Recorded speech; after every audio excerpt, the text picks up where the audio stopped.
watoto tete hawawezi kwenda. Mwe watoto bana na wazazi. Bana baba watoto mpaka hivi.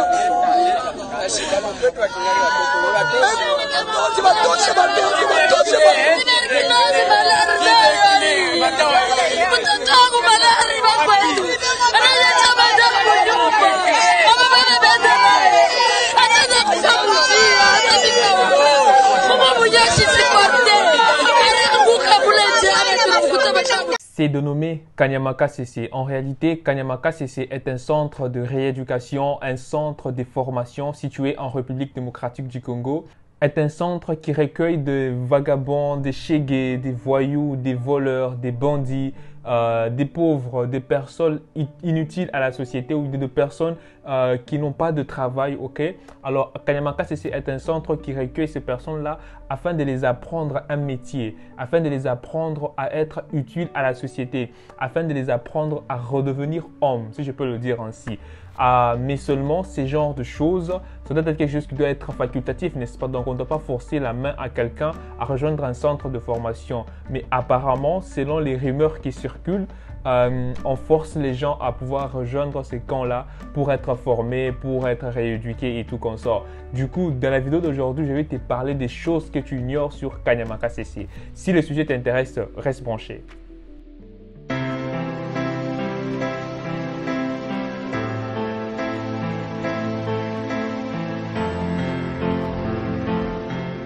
Salut à toi, salut tout le monde, bonjour, j'espère que vous allez bien. Bienvenue sur Investir en toi. Si tu me découvres au travers de cette chaîne, je m'appelle Arturo Mwaba. Si tu es nouveau ou nouvelle sur cette chaîne, bienvenue à toi. Sache que tu es très apprécié. La première des choses que je t'ai prié, c'est de t'abonner à cette chaîne en cliquant sur le bouton rouge et d'activer la cloche de notification. Pourquoi? Tout simplement parce que sur cette chaîne, je partage de la valeur sur l'entrepreneuriat, le développement personnel, le mindset, le business, l'éducation financière également.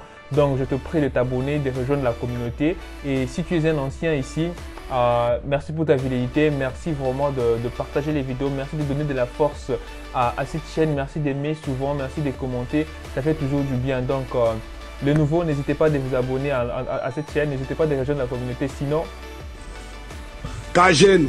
Ah oui, vous l'aurez bien compris. Avant de commencer cette vidéo, je vais te faire quelques annonces rapidement. Les mois d'août, c'est vraiment un mois merveilleux pour moi parce que j'ai plusieurs programmes. Déjà, j'en ai déjà fait le premier. Le premier programme, c'était un live avec le leader Eud de la France. Nous avions eu à parler de 6 clés pour être un bon leader. Le live, c'était le samedi passé, le samedi 6 août. Il a été enregistré, le live. Tu peux le retrouver sur ma page Instagram, Investir en toi. Tu vas retrouver le live. Tu peux le suivre. En tout cas, c'était vraiment un très bon live. Nous avons beaucoup appris ce jour-là. Le deuxième programme, c'est que j'aurai live encore avec Yohan Kalika le samedi, je pense 13, le samedi 13 août. Donc le deuxième samedi du mois d'août, le samedi qui va venir.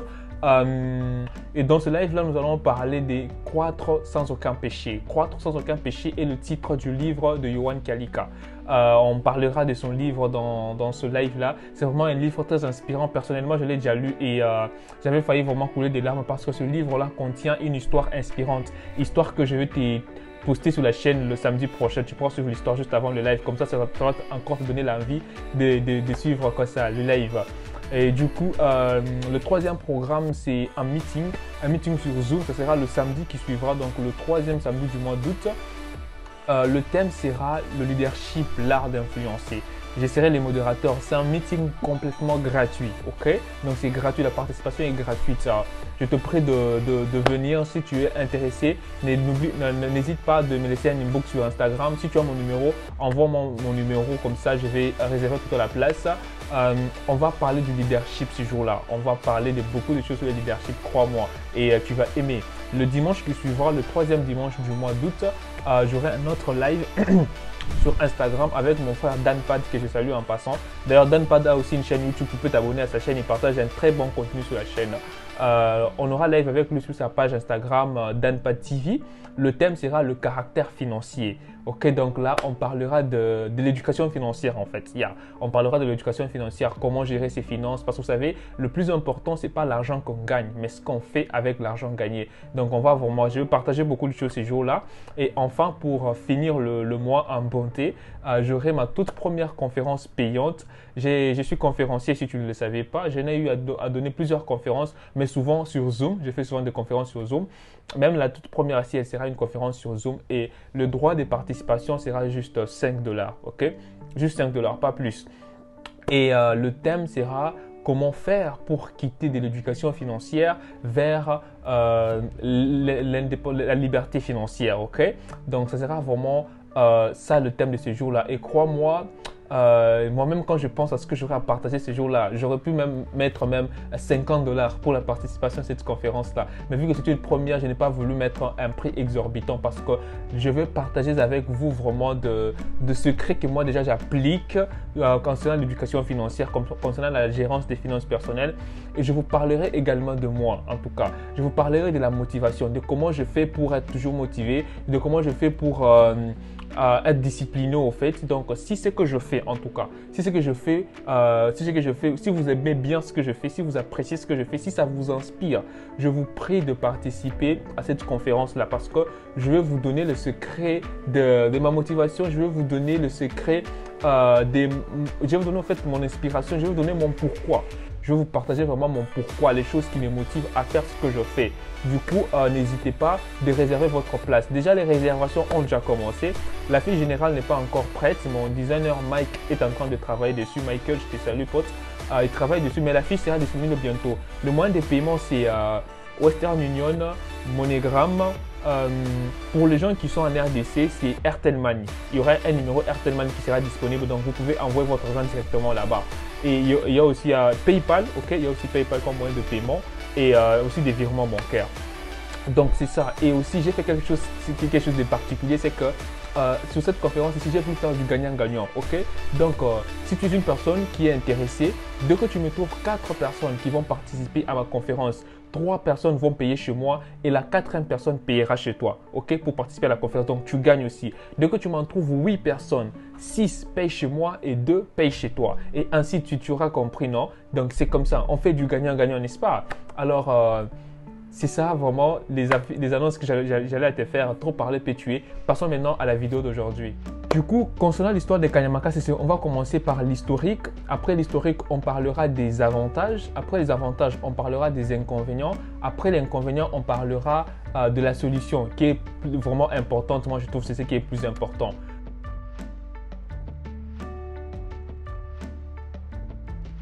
Concernant l'histoire des Kanyamaka, ça n'a pas commencé aujourd'hui. Hein. C'est depuis l'époque de Mzee Laurent Désiré Kabila, si tu ne le savais pas. Mais seulement cette fois-là, ça s'appelait service national. Donc, c'était un service qui consistait à prendre les vagabonds, les voyous, les chégués, les orphelins, les personnes qui souffrent. On prenait ces personnes-là et puis on les amenait dans un centre, on formait ces gens-là. On les apprenait un métier. Ça peut être l'agriculture, ça pouvait être la menuiserie, ça pouvait être la cordonnerie, ça pouvait être... c'est quoi l'autre ici? Peut-être la pêche aussi. Ça pouvait être l'autre ici pour les femmes souvent. Coudre, la coupe couture, voilà. C'était parti. La coupe couture. C'était comme ça, mais seulement apparemment ces temps-là, c'était facultatif. Donc, on ne forçait pas la main aux gens de pouvoir venir être formés là-bas. Ce qui m'a poussé à faire cette vidéo, c'est que l'histoire ici des Kanyamaka, ça n'a pas commencé qu'à Kolosi. Parce que sur l'affiche, tu as bien vu Kolosi, n'est-ce pas? Kolosi est ma ville. Ma famille se trouve à Kolosi. Mais bon, il y en a plusieurs aussi dans notre ville. Mais mes parents se trouvent à Kolosi et tout. Et ça a commencé d'abord à Kin.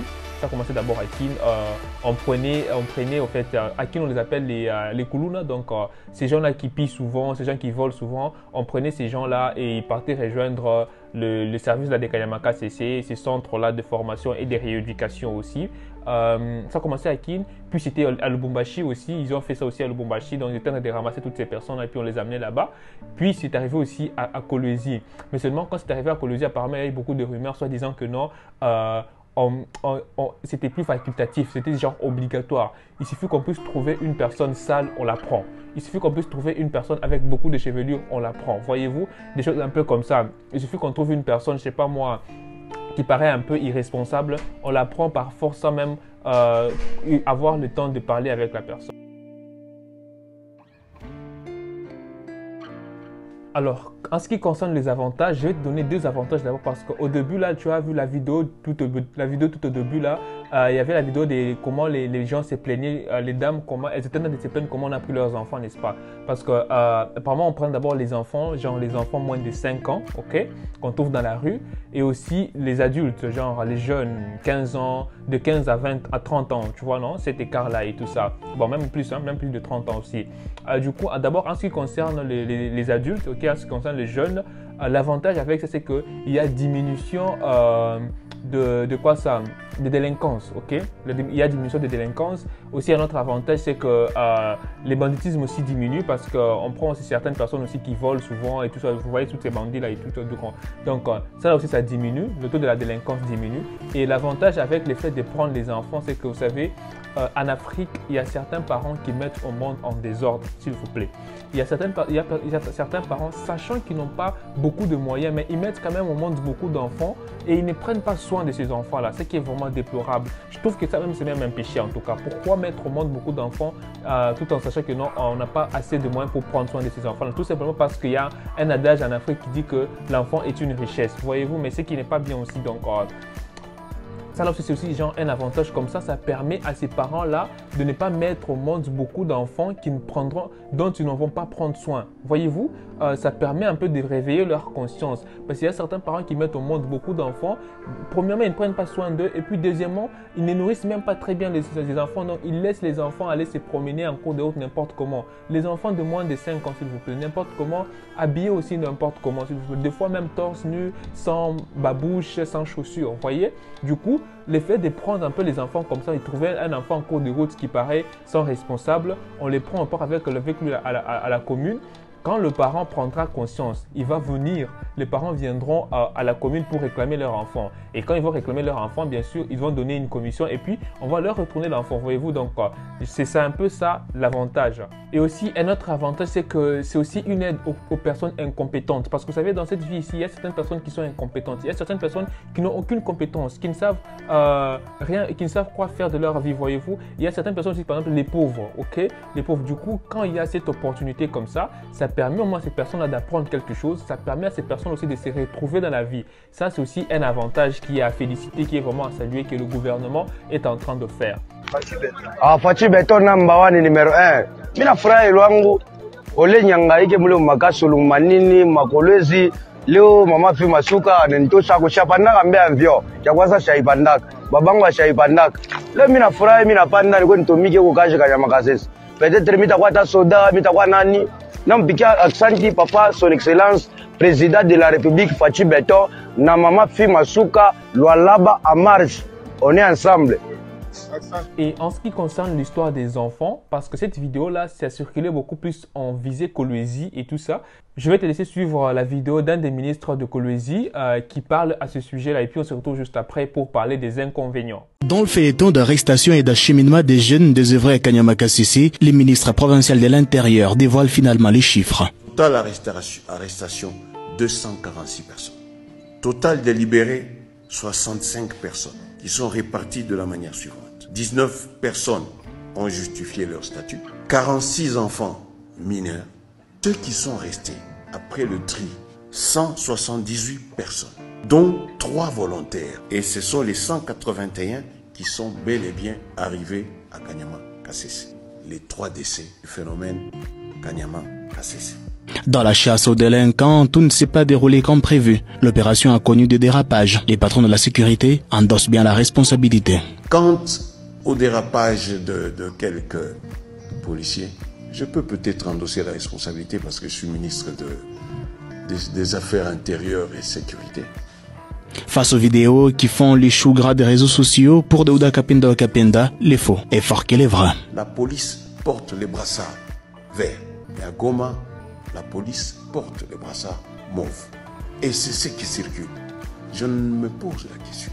C'est pour quel intérêt qu'on prend les images d'ailleurs pour les amener à Kolwezi? C'est pour rendre les prêtres sorciers ou alors les innocents criminels? Le plus important pour les gouvernements reste la motivation première de l'opération Zéro délinquant. La République a besoin d'une main-d'œuvre et a besoin des citoyens responsables.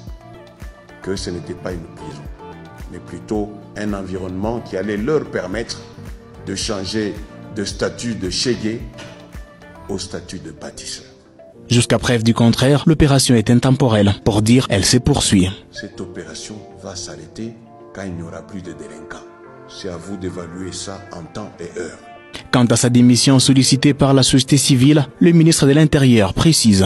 Mais je pourrai démissionner le jour que ma faiblesse sera avérée. Je fais mon travail comme l'État me le recommande.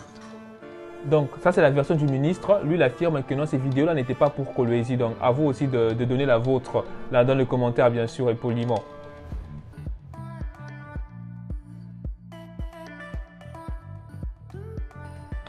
Alors, en ce qui concerne les inconvénients de ces choses ici, c'est que la procédure n'est pas bonne. Vous savez, parce que aider, c'est bien. On peut avoir envie d'aider quelqu'un. Mais je trouve que la manière dans laquelle on procède pour aider est ce qui est plus important. Vous voyez, la manière dont on procède pour... Par exemple, tu peux être là, tu as beaucoup d'argent, tu veux aider un riche. Mais au lieu de donner l'argent à la personne dans la main, tu jettes ça. Voyez-vous, pour que la personne ramasse cet argent-là. Vous avez aidé bien sûr la personne, mais de quelle manière, ok? Comment l'avez-vous fait? Ou bien vous aidez et puis vous commencez à prendre de photos pour prouver, pour montrer au public, pour montrer aux gens que non, voilà, j'ai aidé tel et tout ça. Bon, bien sûr, dans certains cas où il faut faire des photos, ou par exemple dans des cas des ONG ou c'est pas moi, des publicités et tout, mais vous n'êtes pas obligé de le faire tout le temps, vous voyez, non? Donc, je trouve que aider, c'est bien. En tout cas, quand on veut aider, c'est bien, mais la manière par laquelle on procède pour aider, c'est ce qui est plus important. Vous voyez, du coup, s'il est question d'aider les vagabonds, s'il est question d'aider les chégués, s'il est question d'aider les personnes qui n'ont rien à faire de leur vie, les personnes qui souffrent, qui déambulent par-ci, par-là, il faudrait les faire d'une bonne manière parce que, selon les rumeurs, on prenait maintenant même d'autres personnes qui étaient responsables. Par exemple, quelqu'un qui a sa famille, qui part se battre. Vous savez, en Afrique, il y a certains boulots où quand tu le fais, tu es forcément obligé de te salir. Donc, des boulots, par exemple, comme pour des boulots des maçons, des boulots des mécanusiers, des boulots de quelqu'un qui soulève des sacs au marché. Cette personne-là ne pourra pas sûrement être propre. Mais maintenant, apparemment, ces genres de personnes-là, lorsque la police trouve des personnes pareilles, on la prend directement, on ne pose même pas des questions, des histoires comme ça. Ça, c'est la version qui s'est dit, ok? Il y a d'autres versions qui disent le contraire. Il y a aussi un ami qui m'a dit que ils sont partis tellement très loin que même, par exemple, je sais pas moi, ça, je sais pas si c'est vrai, si on voit par exemple une femme qui a la teinture ou qui a des déchirés et tout ça, on prend aussi la personne pour amener au camp. Je sais pas si c'est vrai, ça reste à vérifier. Mais j'ai aussi appris qu'il y a même un ami et tout ça, il n'est pas vraiment mis une connaissance, au fait, si je peux le dire ainsi. Lui aussi, on l'avait pris aussi, mais pourtant, c'est un étudiant. Il est certifié, c'est un étudiant vraiment, vous voyez. Donc, je trouve qu'il n'y a pas de collaboration. Si le gouvernement, pour moi, essayait de collaborer avec le peuple, aider, c'est bien, mais comment faites-vous pour aider? Est-ce parce qu'une personne est sale qu'il est forcément vagabond? Est-ce parce qu'une personne a les babouches sales que la personne est forcément vagabond? Est-ce parce qu'une personne a une longue chevelure que la personne est voyou? Pas du tout, pas du tout. Vous savez, les gens sont libres de s'habiller comme ils veulent, les gens sont libres de se coiffer comme ils veulent, n'est-ce pas? Et d'ailleurs, lorsque j'étais en train de faire des recherches pour cette vidéo ici, je suis tombé sur une chanson d'un artiste congolais, il s'appelle Infrapa. Le titre de la chanson c'est Atori Eboule, ce qui veut dire nous ne pleurons pas pour rien. Dans sa chanson, il y a quelque chose qu'il a dit. Il a dit vous êtes en train de prendre des personnes qui sont sales, des personnes qui ont des babouches sales, des personnes qui ont des mauvaises chevelures et tout ça, soit disant que ce sont des voleurs. Par contre, les vrais voleurs sont ceux qui s'habillent en costume, ceux qui pillent même les richesses du là-bas. Ça, c'est ce que Infrapa a dit, c'est pas Arturo qui l'a dit. Donc, à vous maintenant d'interpréter cela. Il a encore dit une autre chose qui m'a beaucoup fait rire. Il a dit, vous êtes en train de nous demander de bien s'habiller, vous êtes en train de nous demander de bien mettre des habits et tout ça. Est-ce que vous nous donnez de l'argent aussi pour payer ces habits-là? Vous voyez? Donc, ça, c'est ce qu'Infrapa a dit. Je pense que ça, c'est quelque chose qui fait partie des inconvénients. Le gouvernement devra plus collaborer avec les gens. Ça ne devrait pas normalement être genre forcé. Non, ça ne devrait pas être forcé. Maintenant, on va parler de la solution, ce qui est la plus importante. Du coup, pour la solution, pour éviter ceci, le gouvernement doit juste collaborer avec la population. Okay? Tel que je l'ai dit, aider quelqu'un, c'est bien, mais la manière par laquelle on procède pour aider la personne, c'est ce qui est le plus important. Du coup, le gouvernement doit essayer de coopérer. Ça ne doit pas normalement être genre forcer la main, même s'il y a plusieurs versions. En tout cas, il y a plusieurs versions qui circulent. Moi-même qui vous parle là, ce que je dis, c'est vérifiable aussi. Ok, je ne vous demande pas de me croire à 100%.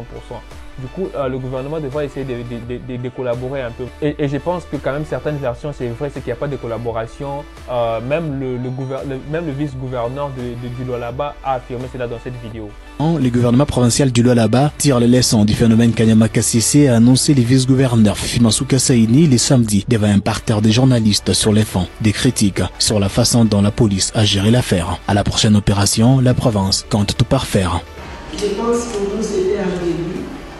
On a voulu de ce cœur de mère changer, aider nos enfants. Chaque début a toujours des problèmes. Je pense que la prochaine fois, nous allons faire de ces erreurs que nous avons faites, nous allons essayer d'éviter ces erreurs-là et faire ça très bien. Après la première vague, la province enregistre déjà des volontaires pour constituer le deuxième lot. Je vous informe que hier déjà, au moins 15 enfants volontairement sont partis s'inscrire. Je pense qu'aujourd'hui, ils continuent demain d'aller se faire inscrire. Nous pouvons avoir des volontaires et non aller les tirer là où ils sont en train de faire de petits problèmes. Pour mener à bien l'opération Zéro Délinquant, le gouvernement mise aussi sur un budget costaud. J'encourage ceux qui n'ont pas de moyens. Il y a des parents qui n'ont pas de moyens pour éduquer leurs enfants. La province a ce moyen-là. En tout cas, aujourd'hui, nous allons même constituer un budget par rapport à ça. Donc, nous allons continuer. On ne va pas s'arrêter. Faire de Kolwezi une ville sans délinquants, Fifi Masuka s'appuie en même temps sur les efforts de tout un chacun. Ne faisons pas de notre province comme les autres provinces dans le monde où le taux de criminalité est en flèche. Donc, ce n'est pas un travail à moi seulement et avec le gouvernement ou le Conseil de sécurité, c'est le travail de nous tous. Au travers de cette opération de vider les chefs-lieux du Lualaba de ces délinquants, Fifi Masuka Saini pousse ces jeunes à enlever leur tenue de chégué et enfiler celle des vrais bâtisseurs de la nation. Les vice-gouverneurs comptent envoyer une délégation à Kanyama Kassissé afin de démontrer à la population la vraie face de ces centres de rééducation diabolisés par certaines bouches. Vous voyez, donc ils reconnaissent les erreurs, donc ils savent qu'ils ont aussi commis des erreurs, donc ils vont aussi faire prochainement mieux. Donc, et du coup, moi je vais proposer une autre solution, c'est que la population aussi ne devait pas seulement se plaindre, parce que la population se plaint trop. Ok, la population se plaint trop, mais les gens devaient aussi apprendre à se prendre en charge, même si la grande charge c'est quoi ça? C'est le gouvernement, oui. Mais le peuple devait aussi fournir des efforts, même de faire des petits boulots. Le problème, c'est que le peuple n'est pas entreprenant. Okay? Les jeunes ne veulent pas entreprendre. Aujourd'hui, les jeunes, quand ils font leurs études, quand ils sont en train de grandir, tout ce qu'ils ont en tête, c'est j'ai fini mes études, j'aurai un boulot. Ou tout ce que je fais, c'est pour être engagé quelque part. Vous voyez, avec cette mentalité, avec ce mindset-là, c'est pour ça qu'on peut faire recours à ce genre de situations ici, où les gens sont en train de rêver d'être embauchés. Je me rappelle même quand j'étais en train de vouloir, j'ai posé beaucoup de questions aux gens pour avoir leur avis avant de faire ma vidéo ici. Plus pour des gens qui sont sur place là-bas. Il y a quelqu'un qui m'a dit que un jour il était sur la moto et la personne qu'il avait déjà pris sur la moto était un intellectuel, quelqu'un qui a déjà fini ses études. Et la personne vient de dire au petit, comment tu vois, petit moto, moi tel que tu me vois là, j'ai déjà fini mes études, j'ai mon diplôme et tout, mais regarde le boulot que je suis obligé de faire. Tout simplement parce qu'il n'y a pas de boulot, le gouvernement n'offre pas il n'y a pas d'offre d'emploi. Les gens qui travaillent beaucoup plus sont seulement les étrangers. Seulement les étrangers qui sont chefs d'entreprise et consorts. Moi, je m'étais marré, je me suis dit, mais comment est-ce que quelqu'un qui s'appelle intellectuel peut se plaindre de cette façon-là?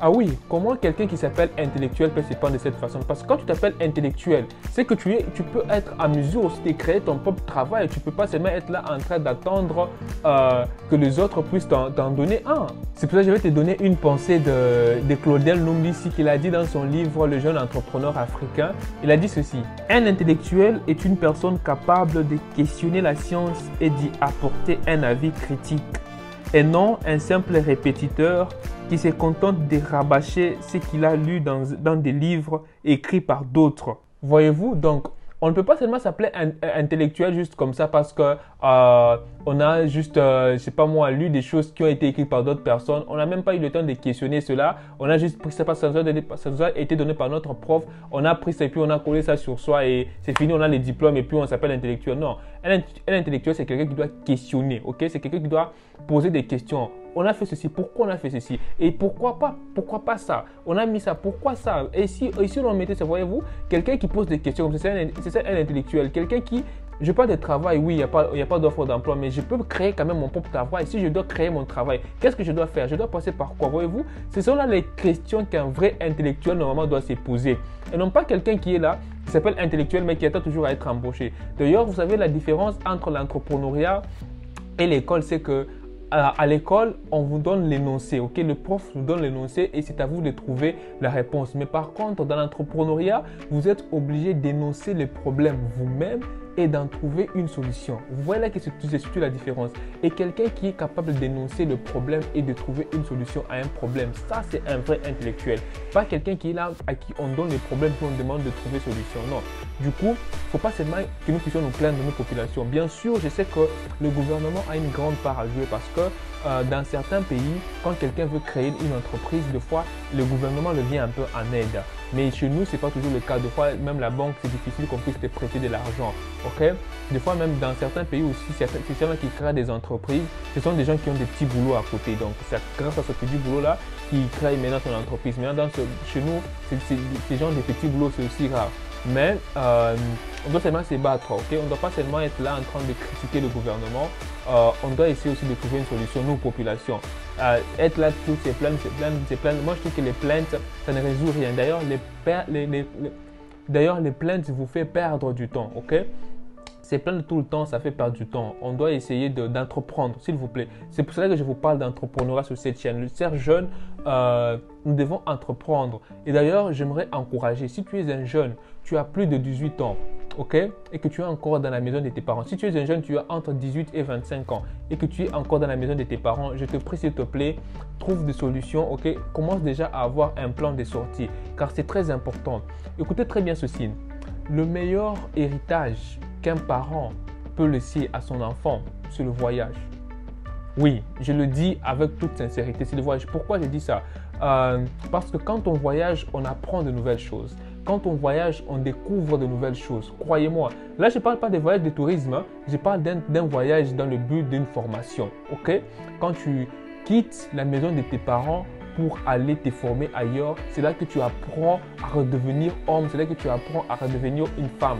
Croyez-moi, moi, j'ai quitté la maison de mes parents à 19 ans. Et depuis que j'ai quitté la maison de mes parents, j'ai appris beaucoup de choses. Je vous jure, j'ai appris beaucoup de choses. Il y a certains, ils sont encore dans la maison de leurs parents. On fait presque tout pour eux. À manger, on vous donne, les habits, on vous paye, on laisse même pour vous vos habits, on étale vos lits, toutes les choses là. Vous voyez, vous êtes là encore, vous êtes comme des princes, mais essayez de quitter votre maison. C'est là que vous allez maintenant vraiment apprendre l'indépendance. C'est là que vous allez vraiment apprendre à devenir indépendant de vous-même. Du coup, je vous encourage, en tout cas, je vous encourage, que vous soyez fille ou garçon, surtout les garçons, mais même que vous soyez même fille aussi. Je vous encourage en tout cas, si vous êtes encore dans la maison de vos parents, vous êtes entre cet écart d'âge-là, commencez déjà à fournir des efforts, ok? Commencez déjà à avoir un plan de sortie. Quand je parle ici de voyage, je ne parle pas seulement de quitter le pays, hein, parce que les gens ici pensent maintenant que le voyage, c'est seulement quitter le pays. Non, le voyage peut être à quitter la maison de tes parents dans la même ville, mais aller dans un autre quartier. C'est un voyage. Tu pars là-bas, tu vas rencontrer de nouvelles personnes, tu vas apprendre de nouvelles choses, tu vas apprendre comment les autres vivent, tu vas apprendre à vivre avec les autres. Moi, personnellement, je suis énormément reconnaissant à mes parents parce que mes parents m'ont appris comment vivre avec les autres. Je vous jure, moi, tel que je suis là, même mes proches peuvent témoigner cela. Je sais vivre avec les gens, je sais m'adapter aux nouvelles situations, je sais m'adapter à l'environnement dans lequel je me trouve. Et ça n'a pas été difficile pour moi lorsque j'ai quitté la maison de mes parents. Je savais me prendre en charge, je savais lessiver, je savais cuisiner, je savais parler aux gens, je savais m'intégrer. Du coup, je vous encourage en tout cas. Retenez que le voyage, c'est pas seulement quitter son pays, non. Donc, si vous êtes encore dans la maison de vos parents, vous avez entre 18 et 25 ans, ayez un plan de sortie, ok? Ayez un plan de sortie, surtout pour les garçons. Quand vous allez sortir comme ça va vous permettre de devenir indépendant et battez-vous en tout cas, ok? Essayez d'entreprendre, faites quelque chose, faites même si la chose est petite, mais faites quand même quelque chose, s'il vous plaît. C'est pour ça que je vous invite à rejoindre mon groupe WhatsApp Entrepreneur Mindset. Là-bas, on parle vraiment d'entrepreneuriat. Tu vas trouver des jeunes qui peuvent être dans ta ville, dans ton pays. Comme ça, vous allez créer le contact, car c'est très important. Je te mettrai le lien du groupe dans la description de cette vidéo. Également, je vais aussi te mettre le lien de la chanson de Infrapa dans la description, donc dans les commentaires, tu pourras aller suivre ça. C'était vraiment ça la vidéo d'aujourd'hui.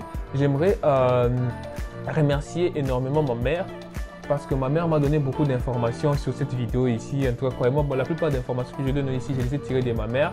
Elle m'a donné des directives, des choses à dire et tout ça. Elle m'a donné des réalités aussi de là, parce qu'elle est sur place, elle est à Kolwezi.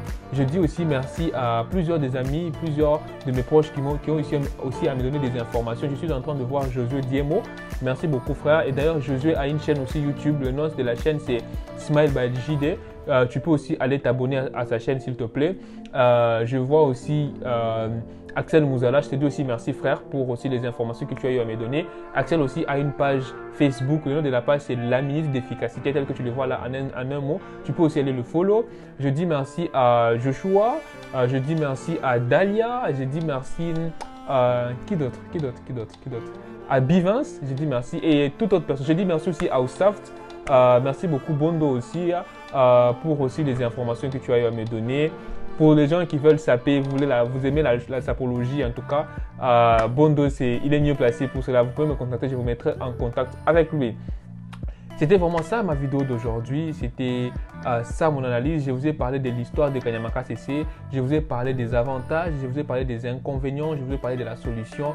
J'aimerais bien aussi vous entendre en commentaire s'il vous plaît. Donnez-moi aussi votre avis, ok? Selon vous, quels sont les avantages? Selon vous, quels sont les inconvénients? Parce qu'on ne peut pas parler d'avantages sans inconvénients, ok? Selon vous aussi, quelle est la solution surtout? Qu'est-ce qui est plus important? Et je ne vous demande pas de croire à 100% ce que j'ai eu à dire ici, ok? Je ne suis pas sur place là-bas. Ce sont des informations qu'on m'a données. J'ai aussi fait mes propres recherches. Et si j'ai fait mes propres analyses, c'est alors que je vous ai fait cette vidéo ici. Donc, faites aussi vos propres recherches parce que vous avez aussi un cerveau pour cela. En tout cas, merci beaucoup d'avoir suivi cette vidéo jusqu'à la fin. Comme d'habitude, c'était Arturo Mwaba. N'oubliez pas, si vous voulez des renseignements sur ma conférence, sur mes lives, n'oubliez pas de m'écrire, de me laisser un message. Je prendrai plaisir de répondre. Alors, n'oublie pas que tu as le droit d'échouer, d'être critiqué, de réaliser tes projets ainsi que tes rêves plus tard que les autres. Plus tard que prévu, tout simplement parce que tu n'es en compétition avec personne. Et moi, je te dis, avançons ensemble et bluffons les gens autour de nous. Pas pour leur dire, tu vois, j'ai réussi, mais pour être une source d'inspiration pour eux. Prenez très bien soin de vous. Paix sur vous. Chalet Nipo.